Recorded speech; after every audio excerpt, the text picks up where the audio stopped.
¿Cómo les va? Estamos en Mirador Universitario y hoy vamos a hablar de ingeniería, ciencia e innovación. Y tenemos para ello tres invitados de primera línea. Nos acompañan la maestra María Elena Barrera Bustillos. La maestra Barrera Bustillos es ingeniera química y maestra en educación superior por la Universidad Autónoma de Yucatán. Es, por supuesto, una especialista en administración de instituciones educativas por la NUYES y es evaluadora y certificada a nivel latinoamericano de los programas educativos de la UDUAL. Pero déjenme decirles que también ha sido directora de la Facultad de Educación de la UADY, la Universidad Autónoma de Yucatán. También se desempeñó como directora general de Relaciones Institucionales en el Centro Nacional de Evaluación para la Educación Superior, el Ceneval. Por tanto, bueno, es una especialista en materia de formación en ingeniería, en el diseño y evaluación curricular de programas educativos a nivel nacional. Actualmente es directora general del Consejo de Acreditación para la Enseñanza de la Ingeniería, Asociación Civil. Muchas gracias, maestra, por acompañarnos. Gracias por la invitación. No, por favor, un gusto. Nos acompaña también el doctor Juan Casillas García de León. El doctor es un ingeniero civil muy reconocido, egresado de nuestra universidad, de la UNAM, es maestro y doctor en ingeniería civil por la Universidad de Illinois y inició su vida profesional como residente en obras en empresas privadas, en el diseño de puentes, en el sector público. En la Facultad de Ingeniería, perdonen ustedes, de la UNAM, fue jefe de la División de Estudios Superiores, hoy posgrado, ¿no es cierto? Posgrado. Y fue director también de la propia facultad. Es miembro fundador de la Academia de Ingeniería de México, de la cual, por supuesto, llegó a ser su presidente. En la Universidad Autónoma Metropolitana, en la Unidad Azcapotzalco, fue su rector. Fue también rector general de la UAM. Es profesor distinguido de la propia universidad y es miembro del Consejo de la Comisión Nacional de Derechos Humanos. Muchas gracias, doctor, por acompañarnos. Fui miembro, pero ya no soy. Pero está en su currículum, ¿no? Como una distinción. Le agradecemos la aclaración. Nos acompaña también el doctor José Humberto Loría Arcila. Él es ingeniero civil por la Universidad Autónoma de Yucatán. Se graduó como maestro en ingeniería en el Instituto Tecnológico de Massachusetts y obtuvo el grado de doctor en ingeniería por el mismo Instituto Tecnológico de Georgia. Ha participado en la academia desde 1975 en la UADY. Ahí puso en marcha, por ejemplo, el posgrado de construcción en la Facultad de Ingeniería y fungió como secretario académico y más tarde fue director de la propia facultad.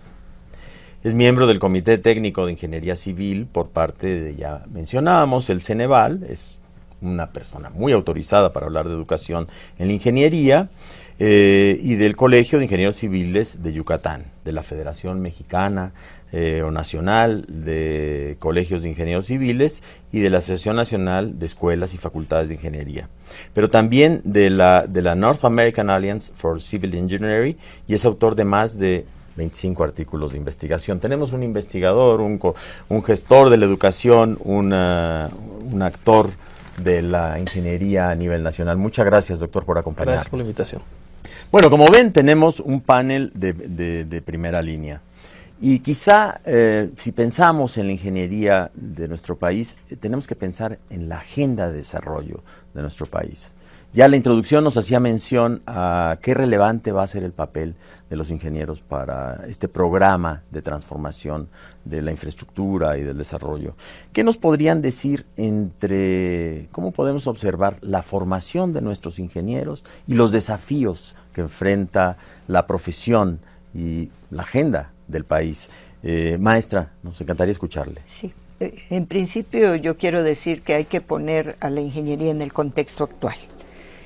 México está sufriendo un cambio importante, principalmente por dos reformas muy puntuales, que es la reforma energética, la reforma en telecomunicaciones, pero también influye la apertura del mercado hacia el exterior. Esto implica la inserción de empresas transnacionales que se ubican en México para atender las grandes necesidades de la ingeniería. Entonces nos estamos enfrentando a dos cosas. Uno, a que nuestros egresados tienen que tener esa formación en el contexto global, porque vamos a competir con ingenieros de todos los países del mundo que ya están trabajando en México. Y segundo, que las empresas transnacionales ya están en México, y eso va a hacer que requieran egresados de nuestras dependencias. Y aquí nos ponemos en una situación de analizar las competencias que tienen nuestros ingenieros mexicanos ante las necesidades mundiales que requiere un ingeniero. Y lo quiero mencionar como competencias globales para un ingeniero. Este cambio es el que va a requerir una reflexión muy puntual sobre los perfiles actuales que tenemos en las instituciones de educación superior. Tenemos nuevos perfiles para la ingeniería petrolera, nuevos perfiles para la ingeniería civil, nuevos perfiles para la ingeniería química, y esto implica una reflexión al interior de las instituciones de educación superior. En el inicio se hablaba de la heterogeneidad de los perfiles, que esto también es una riqueza de México, que tengamos perfiles asociados también a las necesidades de los contextos, pero también necesitamos perfiles mínimos, que esto es el debate que estamos trabajando desde CASEI y con ANFEI, con la Asociación Nacional de Universidades y Escuelas de Ingeniería, con la mira de checar la pertinencia de los perfiles mínimos que deben tener las ingenierías y hacer los paneles para definir esos perfiles mínimos que permiten dar un insumo a las instituciones de educación superior para esa reflexión y ese cambio de los nuevos planes y programas de estudio. Doctor Casillas, la ingeniería mexicana tiene una larga tradición y una reputación internacional notable, usted es testimonio de ello. Pero en este contexto que nos ha relacionado la maestra, ¿qué tan ancha es la brecha de nuestra ingeniería, de la formación de nuestros ingenieros, con estas competencias globales que hoy constituyen un desafío? Bueno, creo que no es una pregunta simple de contestar, porque la preparación de los ingenieros en México, como ha sido mencionado, no es uniforme. Hay egresados de escuelas en el país que pueden competir con igualdad de circunstancias con los egresados de cualquier otro lado. Y prueba de eso es la gran cantidad de ingenieros o profesionales mexicanos que van al exterior con licenciaturas obtenidas en el país y que hacen magníficos resultados en universidades extranjeras. Yo añadiría con el problema adicional que muchos de ellos son tan buenos que se quedan allá. Recientemente en la Universidad Autónoma Metropolitana, donde yo trabajo, se hizo un programa para buscar a egresados distinguidos. Y nos sorprendió la gran cantidad de egresados de muy buen nivel que trabajan en los Estados Unidos, que fueron y se quedaron allá. O sea, hay preparación en algunas instituciones que es equiparable a la que reciben en cualquier otro país. Por desgracia, también hay otras escuelas en las cuales la preparación con la que egresan no es la adecuada, y en eso es importante los programas que está haciendo CASEI para tratar de elevar la calidad general de la educación superior en ingeniería en el país. Pero tenemos un ejemplo virtuoso, en este caso, que es el doctor Loría, que ha vuelto a México. Su experiencia acreditaría, entonces, la reflexión del doctor Casillas es, nuestros ingenieros hoy día, para alcanzar ese umbral de competencia, considerando esa capacidad, esas habilidades, las instituciones, ¿qué tendrían que hacer para garantizar que las instituciones educativas, desde luego, que nuestros egresados tengan esa competitividad internacional? Bueno, en primera instancia, creo que, como mencionó la maestra Barrera, cumplir con los requisitos mínimos. Hay una formación generalista que está definida a nivel mundial para todas las disciplinas de las ingenierías. Tenemos que cumplir con esto. Esto implica un compromiso con la calidad. en particular en todos los niveles. Ya se mencionó también que hay subsectores. En el trabajo que estuve haciendo en ANFEI hace algunos años, se muestra claramente las diferencias de resultados en estos subsectores, lamentablemente. Así como hay instituciones que tienen egresados de muy alto nivel, que yo me atrevería a decir que no solamente son tan competitivos, como mencionó el doctor Casillas, inclusive más, porque en buena medida la formación de estos chicos en estas instituciones mexicanas incluye el haber estado trabajando durante su formación profesional.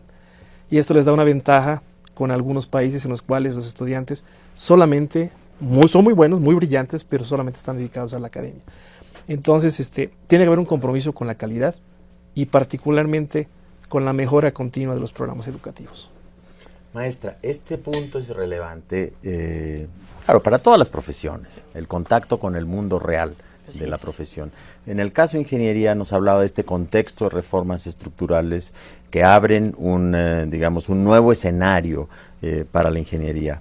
¿Qué tan importante es que estas empresas nacionales o extranjeras que están ahora actuando en México en esta reconversión de nuestra economía, de nuestra ingeniería, se impliquen en la formación de los estudiantes? En principio yo quiero decir que en un diagnóstico que hicimos conjuntamente ANFEI con CASEI, lo que encontramos que es una debilidad casualmente de los planes de estudio es la falta de vinculación con el sector productivo, no puedo decir en todas las instituciones, tomando también el punto que el doctor Casillas dijo, pero sí en una gran mayoría de las instituciones de educación superior, falta esa vinculación. Nuevos esquemas que permitan la práctica profesional donde haya un acercamiento entre el sector productivo y el sector académico. Creo que tenemos que buscar que esa vinculación sea real, no sea una vinculación de que firmé convenio y por eso ya estoy vinculada, sino una vinculación donde aprendamos los dos de algo más y de lo nuevo que requiere el sector productivo. También hay que también decir que la infraestructura que muchas veces tiene el sector productivo dista mucho de la que podamos tener el sector académico. Y eso también implica que podemos aprovechar esa apertura y esa vinculación para formarnos en nuevos esquemas, ¿no? Entonces, ¿qué podría yo decir? Que la formación requiere también tener espacios de práctica supervisada de ambos lados. Eso sería una gran oportunidad para los estudiantes y egresados. Es un punto capital, pero vamos a pasar ahora a una entrevista para enriquecer nuestra discusión.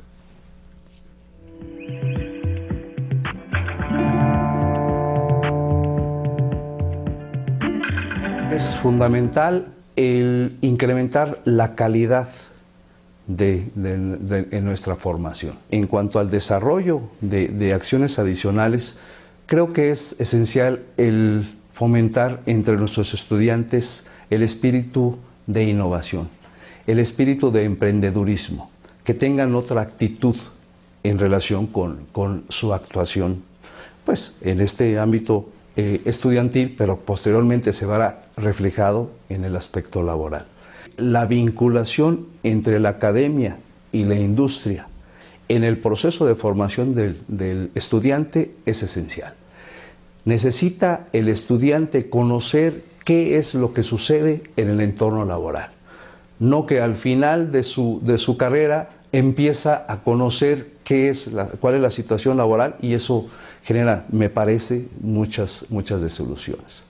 Se debe de establecer este esquema multidisciplinario, esta enseñanza multidisciplinaria. Ciertamente, el tronco duro, el tronco fuerte son las ciencias básicas, pero tiene que verse complementado con actividades multidisciplinarias, decía yo.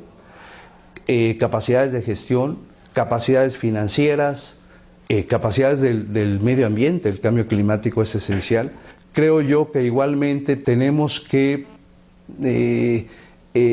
establecer y analizar las currículas también con un enfoque profesionalizante, pero recogiendo las mejores prácticas internacionales. Tenemos que estar abiertos hacia lo que sucede en el mundo. Las instituciones de educación superior mexicanas tienen además esa capacidad de conocimiento y redes con las universidades extranjeras, y creo que se podría realizar un análisis profundo por tipo de disciplina de las carreras de ingeniería sobre cómo mejor realizar estas carreras. La Alianza FIDEM ha diseñado 6 maestrías, de las cuales 5 ya se están impartiendo en diversas instituciones de educación superior de nuestro país. 2 de ellas se están impartiendo en la UNAM, la de Obras y Túneles, otra más es la de Administración Integral del Agua, y en el caso del Politécnico se están impartiendo las maestrías tanto de Geología como de Geofísica aplicadas a la ingeniería. Y finalmente en el Instituto Tecnológico de la Construcción se está impartiendo la maestría en Administración de la Construcción. Creo yo que ese es un elemento fundamental para mejorar la formación de nuestros estudiantes.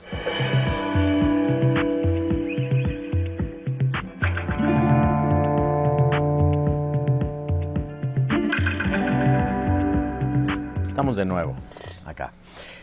Doctor Loría, la vinculación, como nos señalaba la maestra, no es la firma de un acuerdo. Correcto. Pasa por ahí como punto de partida. Pero ¿qué estrategia seguir? Bueno, hay que tener en cuenta el contexto mexicano, y particularmente en el área de infraestructura, que es la preocupación de la Alianza FIDEM. Alrededor del 70% de las empresas en México son micro o pequeñas. Y si nos vamos a ingeniería civil, es todavía mayor ese porcentaje, arriba del 85%. ¿Qué esquemas de vinculación se pueden establecer? Ya lo comentó el actuario Mario Páez. No tienen que ser sofisticados, pueden ser acciones muy sencillas como acudir a los colegios de ingenieros y acercarlos a los profesionales con los chicos desde los primeros semestres. No esperar al último semestre para hacer sus prácticas. Y una vinculación puede empezar con el simple hecho de que vayan de los expertos de los colegios a platicar esas experiencias que han tenido con éxito o sin él, porque los errores también enseñan. Entonces, allá puede haber un primer acercamiento. Luego, a lo largo de los semestres tercero, cuarto y quinto, pueden empezar a hacer trabajos que no compitan tampoco con su responsabilidad académica, es decir, trabajos de medio tiempo, los fines de semana, que les permitan estar inmersos, aunque sea en una micro o una pequeña empresa, pero van a conocer problemas de la vida real y van a apoyar a resolver problemas de la vida real. Por muy pequeños que sean, van a aportar en buena medida a su formación profesional. Si este ejemplo, que no requiere tanto dinero, lo podemos implementar, lo podemos masificar en los programas de ingeniería, creo que vamos a resolver en buena medida la formalización de ese esquema de vinculación academia-industria. Doctor Casillas, esto tiene 2 puntas, ¿no es cierto? Este acuerdo de vinculación. El acuerdo que pasa por la formación de nuestros estudiantes, el doctor Loría lo señalaba muy claramente, es parte del aprendizaje. Pero desde el otro lado, desde el lado de las empresas, la receptividad, la capacidad de incorporar, la capacidad de ese talento, modificarte incluso las prácticas de pequeñas, medianas o grandes empresas. Usted tiene la experiencia de haber dirigido una gran universidad en Ciudad de México.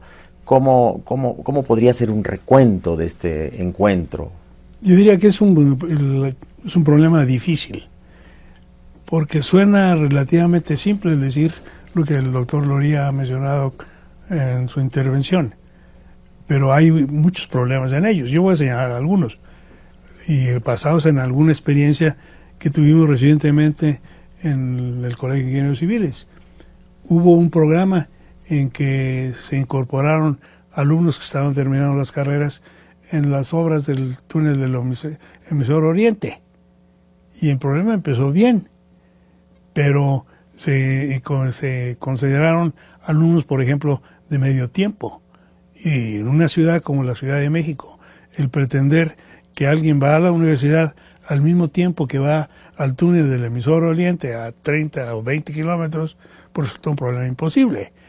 Los alumnos que estaban inscritos en ese programa pronto renunciaron porque no tenían el tiempo para atender las dos actividades. De modo que en algunos lugares, básicamente en la Ciudad de México, esto de compartir las actividades entre la parte académica y la parte de trabajo no es un aspecto fácil. Hay por otro lado el problema de las empresas. Las empresas cada día están más, yo diría, enfocadas o presionadas a realizar los trabajos que tienen que hacer en tiempos muy cortos, de cuando se decide hacer una obra a cuando se decide la iniciación y la terminación de la misma, son ahora temas mucho más cortos que lo eran con anterioridad. Entonces el empresario lo que quiere no es alguien que me esté ayudando, que esté aprendiendo, quiere un ingeniero con experiencia que le resuelva el problema inmediato.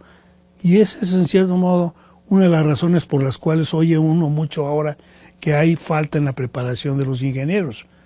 Lo que pasa es que procesos que anteriormente se iban dando de una manera más lenta, cuando el Estado tenía cuerpos de ingenieros muy amplios, empezaban los alumnos desde de la escuela a trabajar, pero las empresas, las oficinas de gobierno, las universidades estaban muy cercanas, el problema de transporte se acababa. Cuando eso se terminó y hubo mucho tiempo en que la ingeniería mexicana no hizo infraestructura importante, como que se cortó la carrera de formación de un profesional que no es exclusivamente la parte académica, sino la formación en el trabajo. Eso se cortó mucho y ahora, cuando hay esa como generación que se perdió, hay este problema de dónde están los ingenieros que necesitamos para resolver los grandes problemas que ahora se están enfocando. Pero es una falta en la continuidad de la formación, básicamente en el trabajo de los ingenieros. La discontinuidad amplía la escala del desafío, ¿no es cierto? Sí. Bueno, tenemos una entrevista con el doctor Octavio Rascón. Después de ella vamos a seguir con nuestra discusión.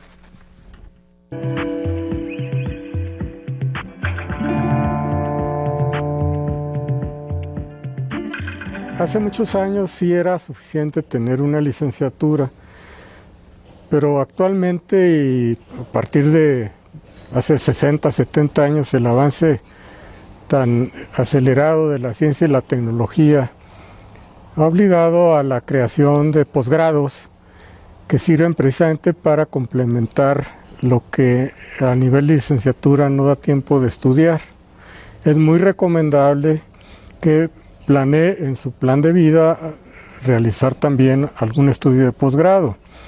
Ya se ofrecen en las universidades bastantes opciones y con diferentes niveles, desde el más simple, que aunque no tiene ese reconocimiento académico para fines de otorgar grado, sí existen para fines de actualizar y complementar la formación de los egresados de ingeniería, que son los diplomados. Existen las especialidades, existen las maestrías y los doctorados, y cada uno de esos tiene su propio propósito, enfoque y objetivos específicos. Cualquier plan de estudios de posgrado debe ser de tipo flexible, que no se deban catalogar como profesionalizantes o enfocados hacia la formación de investigadores, sino que la flexibilidad que deben tener incluye, entre otras cosas, materias y enfoques de estas de manera diferente, que cada estudiante con la asesoría de un tutor pueda ir seleccionando las materias que le son adecuadas en función de sus propósitos de preparación, de educación para su tarea. Habrá personas que efectivamente quieren dedicarse exclusivamente a la tarea de la actividad profesional en el servicio de obras o de consultoría o de construcción, pero habrá otras que no, que quieren dedicarse a la investigación, y entonces cada quien habrá de definir qué materias y en qué enfoques los toma.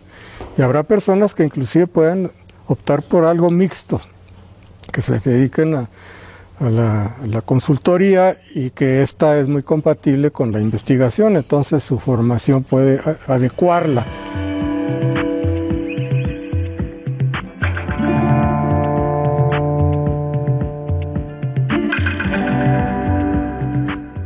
Seguimos con nuestra discusión.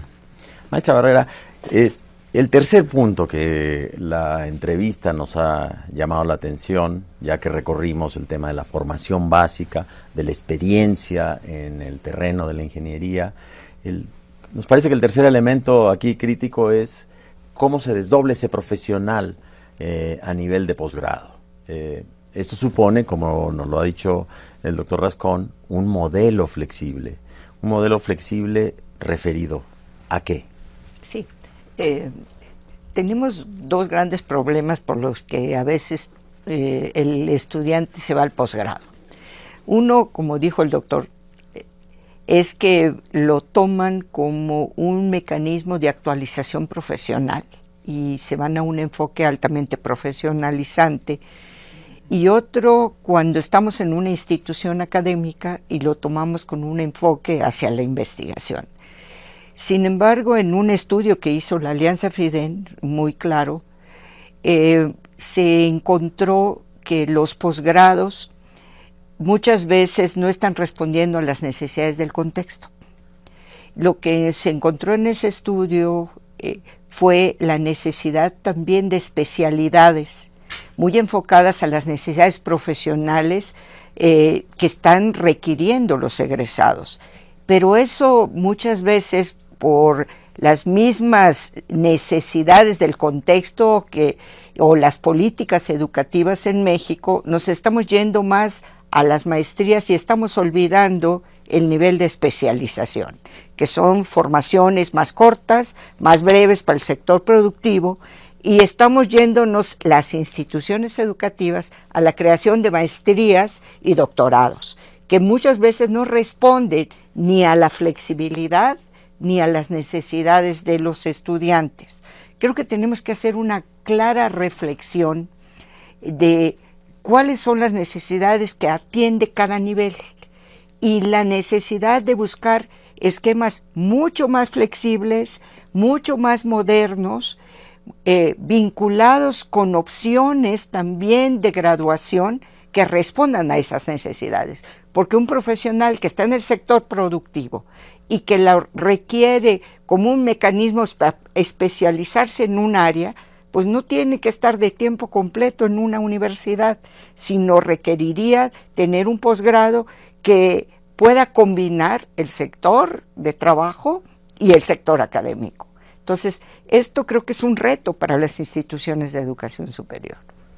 Sí, adelante, por favor, doctor. Yo tendría una visión complementaria a lo que menciona la doctora, y es que en gran parte las maestrías que se ofrecen en el sector educativo nacional obedecen a las políticas que ha establecido el CONACYT. Y el CONACYT claramente ha impulsado lo que ellos llaman las maestrías académicas, maestrías orientadas fundamentalmente a la investigación, y la mayor parte de los requisitos que tienen para que una maestría pueda ser parte del Programa Nacional de Programas de Excelencia están orientados a eso. Y creo que lo que estaba mencionando el doctor Rascón en su entrevista tiene mucho sentido, porque las maestrías, al clasificarlas el CONACYT en académicas y profesionalizantes, hace una división que muchos creemos que no es positiva y que no ocurre en muchos lugares del mundo. La flexibilidad a que Rascón se hacía referencia es que en el mismo programa hay gente que tiene un interés hacia, vamos a llamar, la actividad profesional posterior, y hay otros que tienen el interés de permanecer en la academia, en la institución, en alguna otra institución de educación superior, como profesores, como investigadores. Y sería muy conveniente que ambos convivieran en el mismo programa. Es positivo para unos y para otros. El que va a trabajar profesionalmente se acostumbra a leer, a interactuar con el investigador, y el investigador se acuerda de que lo que él está haciendo tiene que eventualmente llegar a la práctica y tiene que buscar procedimientos que sean aplicables de una manera razonable y sencilla en la vida profesional. De modo que esta división que el CONACYT ha establecido, creo que sería muy conveniente que se eliminara, que fueran programas en que se busca la calidad nada más. Magnífico. Esta es una idea que CONACYT debería atender, porque son ustedes quienes con su experiencia y su trayectoria acreditan la relevancia de este nuevo modelo. Vamos a una pausa donde queremos seguir esta discusión y pasaremos a otros temas. Retomamos nuestra conversación. Estamos hablando de ingeniería y desarrollo y de la formación de los ingenieros. Hemos repasado ya el tema de la formación de conocimientos básicos de la ingeniería, de la formación en el campo de la ingeniería, en el terreno de la ingeniería, en los múltiples terrenos que hoy día demanda la ingeniería, y nos acercamos al problema del posgrado, ¿no? El posgrado en ingeniería es un posgrado que por su naturaleza, pues evidentemente no encaja en el modelo general del posgrado. Entre otras razones, comentábamos, porque estamos perdiendo algunas herencias que no pasaron por el canon de las credenciales académicas, sino por la experiencia, la riqueza del conocimiento de la ingeniería en el terreno. Doctor Loría, sobre esto, ¿cómo lo podríamos jalar? ¿Cómo podríamos recuperar esa experiencia para garantizar que esto no se pierda y que la calidad de la ingeniería mexicana siga creciendo? Sí. Permítame enriquecer esta pregunta con una experiencia personal. Yo fui egresado de la primera generación de la especialización en construcción urbana de la UNAM. Algo que inició en los 70s, pero que no se le dio seguimiento. Entonces, como mencionó la maestra Marilena, las especialidades aparentemente no tienen el mismo valor que las maestrías y los doctorados, cuando que cada una tiene un propósito diferente. Entonces, las especialidades son una necesidad en México, yo diría urgente. Iniciaron en los 70s, pero de repente se perdieron, particularmente en las ingenierías. Y eso es lo que le da vida. En mi caso, yo tuve la fortuna de profesores que me impartieron clase en la especialidad, que venían de la obra, traían un bagaje de conocimientos, de una riqueza de experiencias, de cómo resolver los problemas de las obras, problemas reales. Y ahora, con este énfasis que le ha puesto el CONACYT, que vale la pena que lo reconsidere, si debe existir la maestría profesionalizante o no, es que muchos de los profesores que están en las maestrías y en los doctorados no tienen experiencia práctica, sobre todo en el área de las ingenierías. ¿Cómo le podemos pedir entonces que transmitan lo que no saben, lo que no han vivido? Allá es una llamada de atención. Y efectivamente, como dijo el doctor Casillas, yo estudié en 2 posgrados en el extranjero, la maestría y el doctorado, y la convivencia de los que querían ejercer la práctica o la academia era lo que hacía la riqueza de los programas. No, la maestría en Estados Unidos en particular no es profesionalizante, es maestría, punto. Y cada estudiante decide qué enfoque darle. Y lo mismo en el doctorado. Y esto también lo pude reforzar en un par de estancias académicas que hice en otras universidades. No hay esa tal diferenciación. Entonces sí valdría la pena que el CONACYT reconsiderara y que fuera un solo tipo de maestrías. Sí, porque aquí estamos hablando de sinergias que pasan por la vida, por el conocimiento y la experiencia profesional. Maestra, usted con su experiencia en Ceneval y en la acreditación de programas de formación, la gran preocupación es la calidad efectiva de los programas de formación. Y esta experiencia yo creo que para los posgrados es crucial. ¿Cómo modelaría usted los criterios para que nuestro posgrado se transforme en algo que nos lo ha señalado el doctor Loría con pertinencia y no bajo un canon que no corresponde en este caso a la ingeniería? ¿Cómo garantizar esa calidad modificando los criterios? Desgraciadamente existen políticas nacionales en ese sentido, que como decía José y el doctor, que pues todas las instituciones de educación requerimos de ciertos apoyos y requerimos que los estudiantes muchas veces requieren una beca. Y por eso surge el padrón de posgrados de excelencia de CONACYT. Y entonces ahí existen 2 cosas que están incidiendo directamente en la calidad. Uno, la calidad la está determinando el CONACYT por su ingreso al padrón. porque te da becas, te da infraestructura, te da apoyos, pero por otro lado requiere una planta académica que debe ser con alto nivel de profesionalización académica y no con la riqueza que tiene la formación profesional. Entonces estamos conviviendo con dos mundos. Por un lado, la planta académica probablemente su gran experiencia sea en la investigación, pero no en la práctica. Y por otro lado, el estudiante está requiriendo la práctica de excelencia. Entonces, como que estamos en dos mundos diferenciados. Yo creo que lo que hay que hacer es compaginar esas dos, buscando de qué manera el interés de los estudiantes, el interés del sector de inserción, también sean un insumo importante para el diseño del posgrado. Y en la medida que hagamos esto, estamos hablando de calidad. Y en México, el que le da la calidad al posgrado es el CONACYT, el Consejo Nacional de Ciencia y Tecnología, porque existe el Padrón Nacional de Posgrados, que son los posgrados que se reconocen en todo el mundo. Entonces, todas las instituciones queremos ingresar al PNPC, y eso es lo que hace que estos dos visiones tienen que buscar cómo compaginarse para dar una respuesta a las necesidades de formación de alto nivel que requiere México y el sector productivo. Esto que ha señalado la maestra, doctor Casillas, es, digamos, entre los dos mundos necesitamos un puente, para usar una metáfora de la profesión, ¿verdad? Una metáfora de calidad en la formación, que involucra internacionalización, desempeño en el campo profesional, conocimiento del terreno, del estado del arte, de la ingeniería.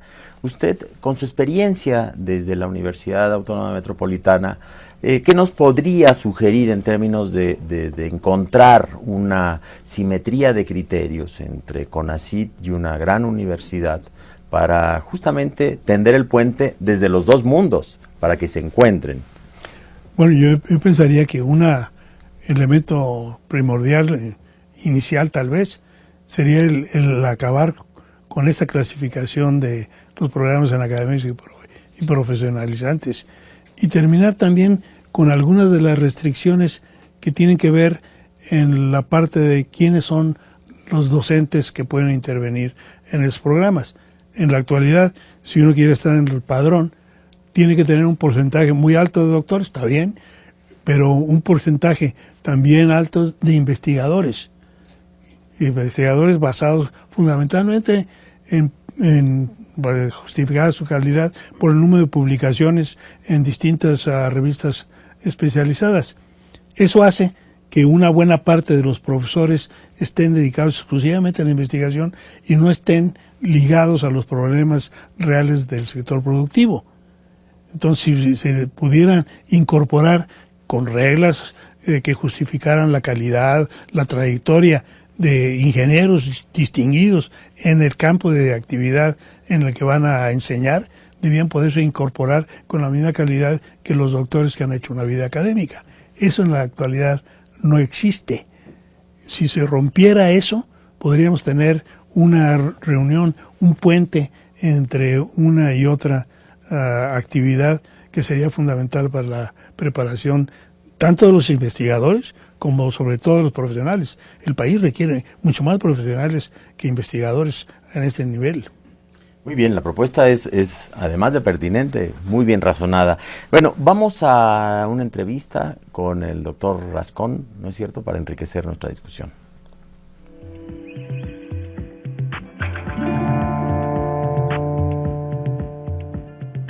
Para tener un fuerte crecimiento en el desarrollo de nuestra infraestructura, es fundamental en materia de recursos humanos la participación de tres actores. Uno son los técnicos especializados, número 2, nuestros ingenieros, y número 3, maestros y doctores. Esto adicionalmente me parece esencial, pues dado el entorno global, dadas las reformas estructurales en nuestro país, por ejemplo la de la energética y la de telecomunicaciones, que nos obligan a contar con especialistas en la materia, es decir, en el desarrollo de nuestra infraestructura. hay muy pocos maestros y doctores en la industria. Si hacemos una comparación a nivel mundial, pues notaremos que somos de los países, en la OCDE, somos de los países que tenemos menos maestros y doctores, menos estudiantes que hayan realizado un posgrado. Es fundamental revertir esta situación, fomentar en nuestros estudiantes el que cursen un posgrado, sea una maestría, sea posteriormente un doctorado. El hecho de si debe de ser profesionalizante esta maestría o doctorado o dedicada a la investigación pura, bueno, yo considero que es obligatorio que sigamos con las maestrías en relaciones con la investigación. Pero también, igualmente considero importante el que pugnemos por la formación, la creación de nuevas maestrías y doctorados profesionalizantes. Impulsar a que nuestros estudiantes realicen estudios de posgrado. Hay varias becas, hay varios fondos que se dedican a aportar becas a los estudiantes. Siento que debemos aprovecharlas. No lo estamos haciendo lo suficiente. Esto tiene que verse acompañado con una adecuada remuneración para estos maestros y doctores y un reconocimiento a su trabajo. Hacer que nuestras empresas, tanto públicas como privadas, realmente entiendan la necesidad de contar con estos elementos y que con base en ello entonces los empleen con una remuneración adecuada y propicien el desarrollo en el ámbito laboral. Que estemos generando y fortaleciendo los que ya están, nuevas maestrías, nuevos doctorados profesionalizantes.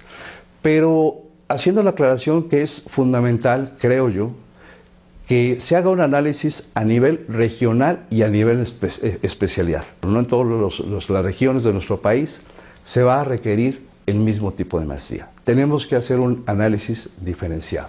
Esa es mi opinión.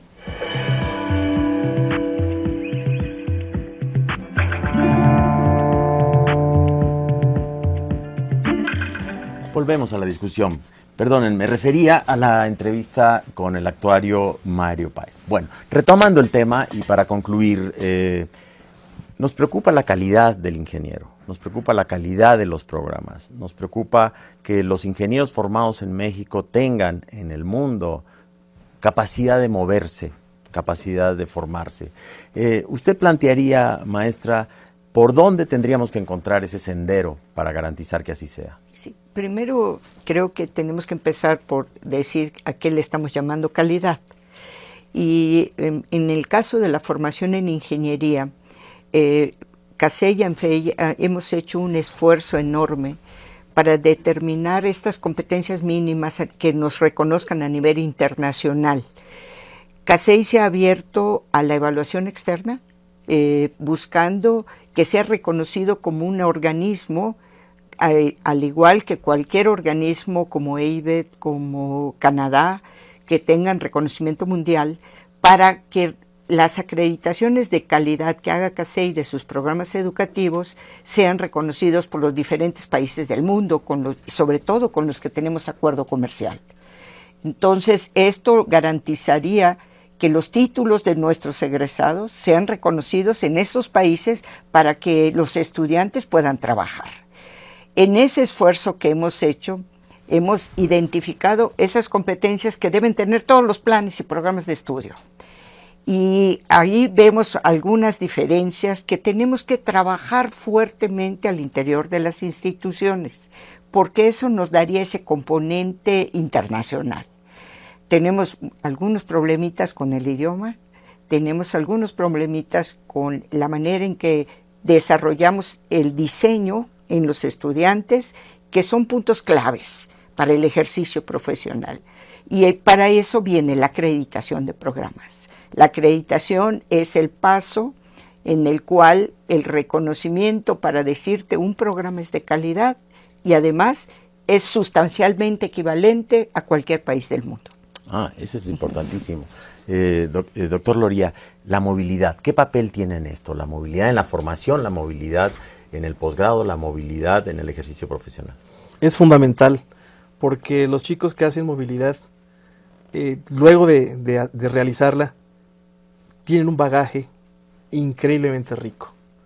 Y la movilidad no tiene que ser necesariamente al extranjero, puede ser aún en nuestro propio país, de una institución a otra, porque todas las instituciones tienen algo que ofrecer. Entonces hay que aprovechar, yo diría, hacer un catálogo de riquezas desde el punto de vista tecnológico o académico de cada institución, y los chicos pudieran decidir, bueno, a mí me interesa el área de hidráulica, me voy a esta institución, me interesa estructuras, a estas instituciones.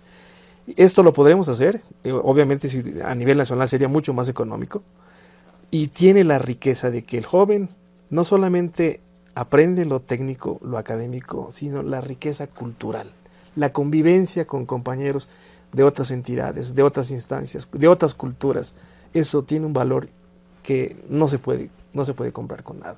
Entonces, habrá que insistir mucho más en la movilidad. Y le da calidad a la formación. Desde luego. Doctor Casillas, para concluir, habíamos iniciado esta conversación apelando a su experiencia y a su trayectoria y asociado a la reputación de la ingeniería mexicana. Hoy en día y para el futuro, un ingeniero mexicano en el mundo, en relación a un ingeniero del mundo en México, ¿qué simetrías y asimetrías encontraría usted? ¿Por dónde tendríamos que lanzar la apuesta? Bueno, yo empezaría por mencionar que a mí me preocupa esencialmente el que el ingeniero mexicano tenga la calidad del ingeniero extranjero. No tanto porque me preocupe el que pueda ir hacia el extranjero a realizar sus actividades. Yo creo que las necesidades en el país son enormes y requerirían de todos los mexicanos preparados ejerciendo en el país.